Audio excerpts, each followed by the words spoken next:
என் பேரு பழனிசாமிங்க. காவல்துறையும் போலீஸா வேலை பாக்குறேங்க. அதாவது எடப்பாடி பழனிசாமி மினிஸ்டர் அவரோட வீட்டுக்கு எதிர்த்த வீட்டுல குடியிருக்குங்க. நான் வந்து தாழ்த்தப்பட்ட, அதாவது சக்கிலி வகுப்பை சார்ந்தவன், போலீஸா இருக்கேன். ஒரு அவசர வேலையா நைட் டியூட்டி முடிச்சுட்டு வீட்டுக்கு போனேங்க. வீட்டுக்கு போகும்போது பையன் உடம்பு முடியலன்னு சொன்னாங்க. அப்போ வந்து பையனை கூட்டிட்டு நானே மகனும் வண்டியில வந்துட்டு இருக்குங்க. வண்டியில வரும்போது இவர் கேட்டுக்கு, மினிஸ்டர் வீட்டுல கேட்டுக்கு முன்னாடி நின்றுட்டு இருந்தாருங்க. அவசரமா போறதுனால அவரை பார்த்து எப்பவுமே இறங்கி தான் போவாங்க. ஆனா அன்னைக்கு இறங்கல, அவசரமான்ட்டு உடனே கூப்பிட்டாருங்க, அங்க வாடான்ட்டு. இல்லைங்க ஒரு அர்ஜென்ட் வேலை, பையனை ஹாஸ்பிட்டல் கூப்பிட்டு போறான்னு சொன்னேன். கேட்கலைங்க, உள்ள வாடான்னு சொல்லிட்டு என்னை வண்டியை கீழே தள்ளி விட்டு என்னைய இழுத்துட்டு போயிட்டாருங்க. உள்ள கொண்டு போய் மினிஸ்டரோட வீட்டு அந்த தூண்ல என்னை கட்டி வச்சுட்டாருங்க. கட்டி வச்சு அடிச்சிட்டாருங்க. அடிச்சதுக்கு அப்புறம் என் பையன் அவர்கிட்ட கெஞ்சி கூத்தாடி கால் விழுந்து கூட்டிட்டு வந்தானுங்க. கூட்டிட்டு வரோம், அந்த வீடியோ இருக்கு பாருங்க.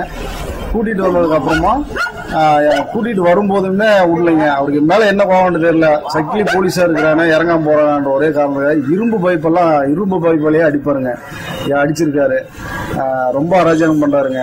அப்புறம் என்னை வந்து நீ போலீஸா இருக்கணும் தானே இவ்வளவு தெனாவட்ட இருக்க அப்படின்னு சொல்லிட்டு என்னை வந்து அந்த ஊர்ல நீ குடியிருக்கக்கூடாது, இருந்தன்னா உன்னையும் உன் குடும்பத்தையும் தொலைச்சிருவேன், உன் பையனையும் தொலைச்சிருவேன் அப்படின்னு சொல்லிட்டு விரட்டி விட்டாருங்க. இப்ப அவருக்கு பயந்துட்டு நான் வேற பக்கம் தான் குடியிருக்கேன். வீடை பூட்டிட்டாரு. வீடை பூட்டி எப்பவுமே வீட்டுல உள்ள பொருள் எல்லாமே அங்கதான் இருக்கு. ஒரே ஒரு யூனிஃபார்ம் வச்சிருக்கேன், அதை மட்டும்தான் துவைச்சு டியூட்டி போட்டு வரேங்க. ஐடி எதுவுமே இல்லைங்க, எல்லாமே அங்க வீட்டுல தான் இருக்கு. பூட்டி வச்சுட்டாருங்க. ஊருக்கு வரக்கூடாதுன்றாரு. வந்தானா ஆத்துல கட்டி விட்டுருவேன், சாமானத்தை ஆத்துல தூக்கி போடுறோம்னு சொல்லுவாரு.